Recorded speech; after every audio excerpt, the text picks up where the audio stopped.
What up, y'all? It's your boy R to the A to the S. Yes, Roz here with Pacific Crossing Vlog. And today I'm here to talk about Pacific Rim. Gonna give a little minor spoilers, but nothing major. First of all, I've heard people talk about Transformers and all this type of thing. This is not Transformers. This is a Japanese monster type of film. Think like Godzilla more than Transformers. Now, are there elements of Transformers in it? Yeah, you got robots, but that's about it. This isn't a Transformers film. If I was to describe this film, it's a mixture of a lot of genres. You get some aliens, the movie Aliens type of feel to it.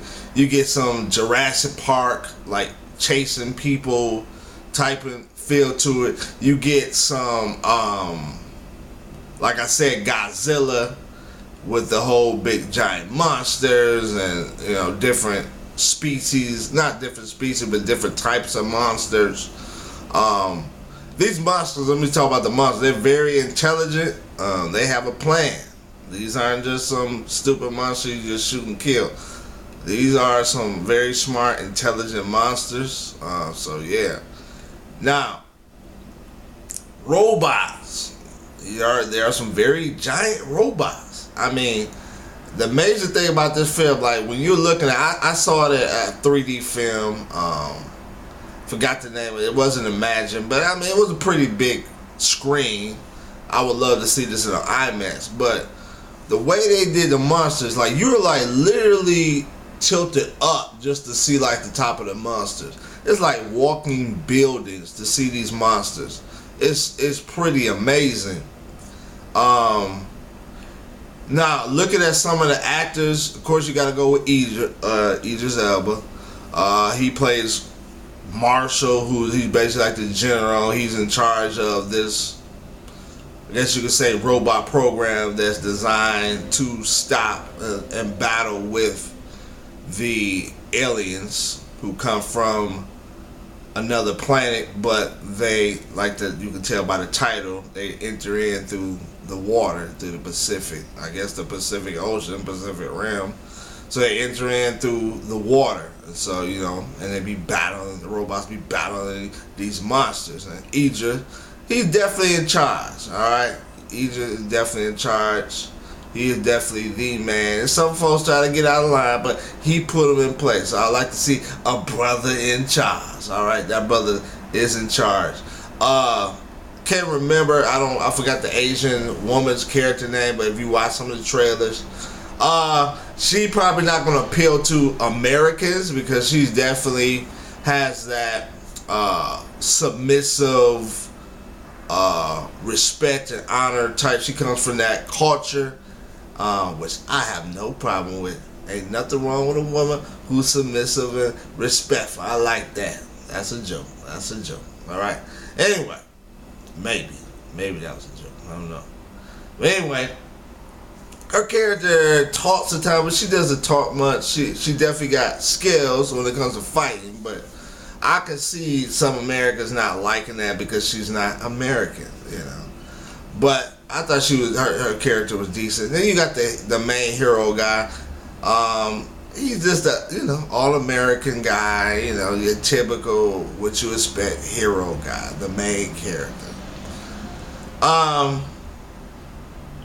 Some of the highlights, definitely about 5 major fighting scenes. There's one epic one, which you'll see is like one of the best fighting scenes of the year. I won't give it away, but let's just say a monster transforms and just makes this an epic fight. When you think it's over, you see this monster transform, you like, dang, they really up there banging. Speaking of fighting, though, the only negative, and I understand, I know I'm not a fan of the genre. I don't watch anime or Japanese type of films, but I read up on it, and it seems that in this, I think it's kaiju or keiju, however you pronounce it, they like fighting scenes that happen at nighttime. Okay? That to me is the worst part. I don't like that. Sometimes it's kind of hard to tell who's the monster, who's the robot, and it's the fighting at night.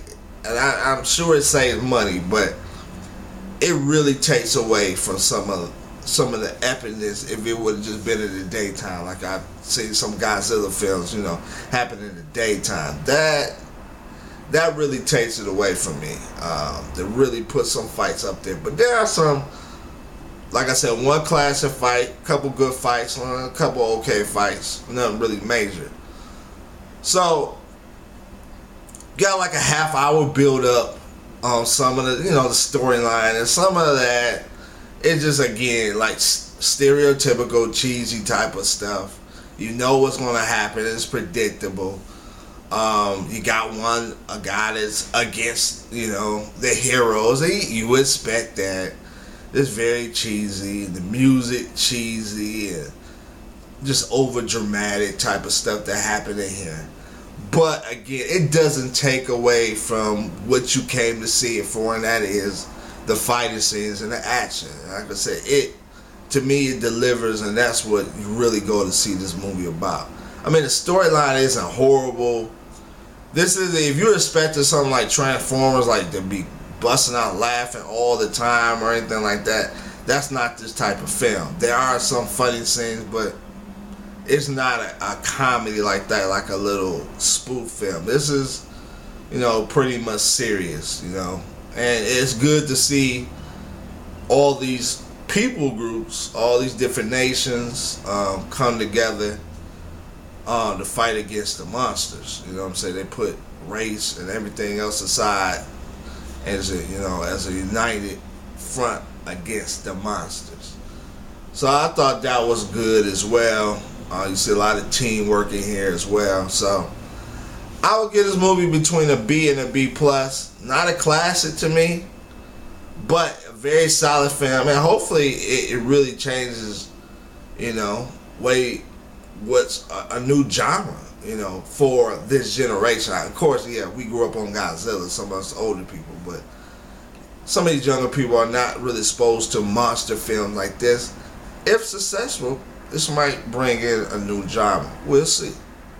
So that's my thoughts on this. Love to hear yours, but see what calls the blog. Couple shots on them out. Triples.